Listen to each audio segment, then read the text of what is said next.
And so if you don't prepare well before going into the OPT period, you could waste your OPT period, right? So if you're not in STEM, science, technology, engineering, and math, your OPT is only 1 year. If you are in STEM, then you have the extension beyond that 1 year, right? And so for those who are not in STEM, this video is even more important for you because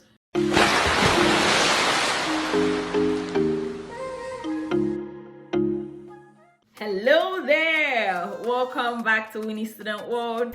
It's me, Winie, and I am going to be talking about creating a backup plan as you're going through or going into the OPT phase. What that means, what you should be thinking about, and some of the things that you should be considering as you're graduating and applying for that OPT and thinking about the next steps, in your stay in the US. What should you be thinking, All right, let's talk. So at the end of this video, you would have some information and tools in your pocket that you could think about and work with as you navigate the OPT phase. Now, if you are hearing OPT for the first time, come first. So, OPT stands for Optional Practical Training. You finish school, you want to work, get experience, right? If you are in the United States, you get an OPT. That's what that means, right? Now, for a lot of people, this then becomes a bridge to something else, i.e. becoming a legal permanent resident or working here for so many years or some other visa category, right? And so if you don't prepare well before going into the OPT period, you could waste your OPT period, right? So if you're not in STEM, science, technology, engineering, and math, your OPT is only 1 year. If you are in STEM, then you have the extension beyond that 1 year, right? And so for those who are not in STEM, this video is even more important for you because you don't want to blow through that year that will go by very fast. All right, so what are some things you could do and think about? Let's talk about backup plans. Backup plan number 1, applying to graduate programs or the next level in your education. So if you're not at the PhD or whatever the highest level in your particular educational progression is, then that means you have one more step to climb or another step you can climb. It doesn't hurt. Apply to those programs and have that in your pocket. It's called a backup plan. Now, if everything works out well for you with H-1B or your green card application and you really don't want to go back to school, that's good. But if for any reason things don't go your way, you do not want to be stranded. You do not want to go out of status. You don't want to have an expired OPT or an OPT period that has ended without any room or opportunity for extension, and you don't have a clear next step mapped out. If you have spoken to me, I have probably told you this, right? You finish school May 2022. It doesn't hurt to put in an application that would start your graduate program for August 2023. If between May 2022 and August 2023, you get your H-1B, you get your green card, you get something that gives you another pathway for continuity, all nice and great. If come August 2023, you haven't figured out your next step, guess what you don't want to be? Stranded.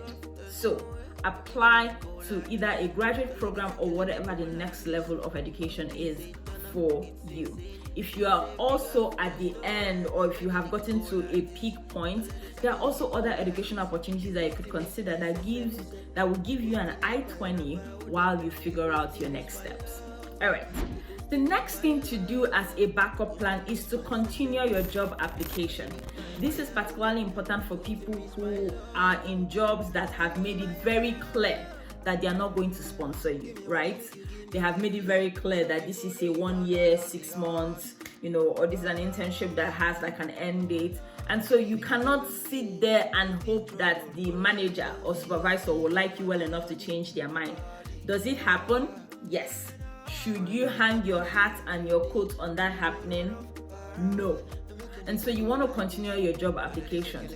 Also, if you got into all those positions that your sponsorship is conditional on XYZ happening, still continue your job application, because you could get into a place where the people there really want you, that there will be no delay, there will be no let's wait 1 year, 2 year, 3 year, let's see if the management changes their mind. Like, you actually do have a certain or assured we are going to do this.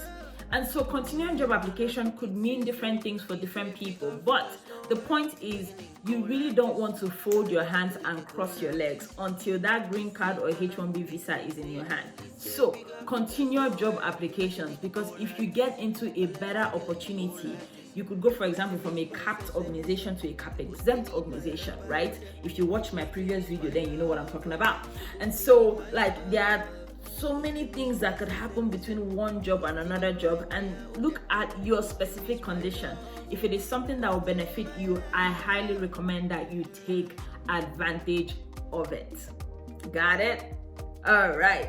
The next thing is savings. You finish school, you're so happy, you probably now have a salary, maybe they hit you with 100K a year and you are flexing. In Miami, you are on a boat every other weekend. Please don't do that. You need to save. You need to save because life could change really quick. I'm going to give myself as an example. So I had a 1-year OPT from when I finished my bachelor's to when I started my PhD, right? But I had to quit my job, of course, and move to a new state to start my PhD. Even though my PhD had an assistantship attached to it, I started in the summer, but that assistantship did not kick in until the end of August.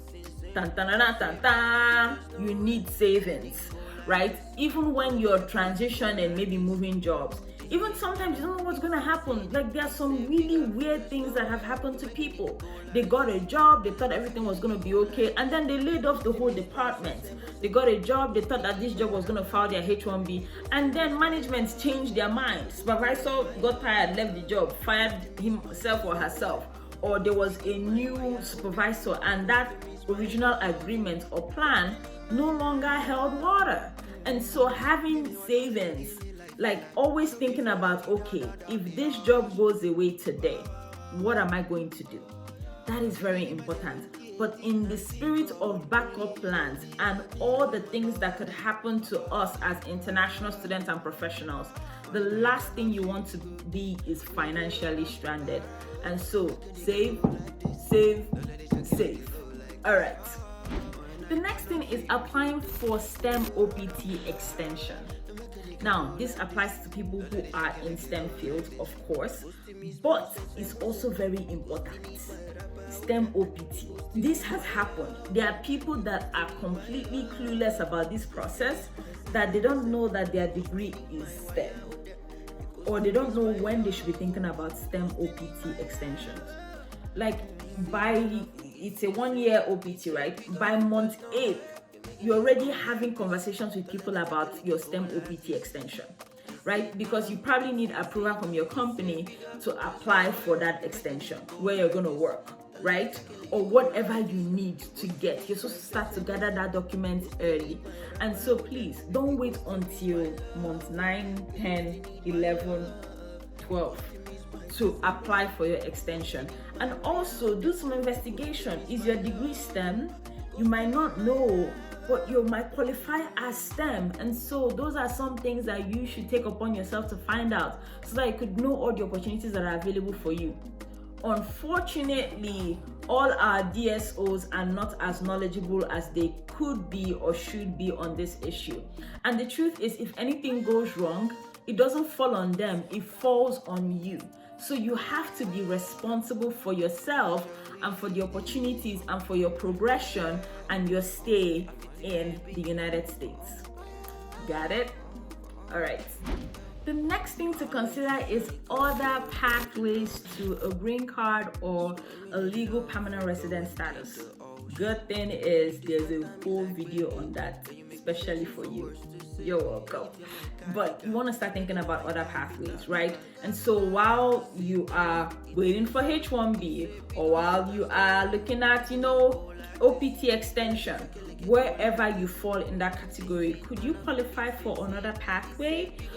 This honestly applies to a lot of graduate students or people who have graduate degrees, right? Who have finished, they're in a job that they want the job to file for, H1B as needed or green card, but they also qualify for the national interest waiver based on their qualifications, their experiences, their degree, and their plans, to stay in the US. You don't need to wait for one of these paths to click. You could also have multiple things going on for you at the same time. All right, I hope this video has been helpful. I want you to be successful. Everybody at Winie Student World wants you to be successful. These are backup plans and thoughts and ideas that you could be thinking about as you're getting into this OPT phase. Congratulations! Well done. You're finishing one phase, you're going to another, and you will do great. As always, please like, follow, subscribe, share, comment, you know the drill. Also go on our website and subscribe to our newsletter so that you could get emails from me and see what's going on behind the scenes. Until I come your way again, my name is Winie, and I'll talk to you again soon.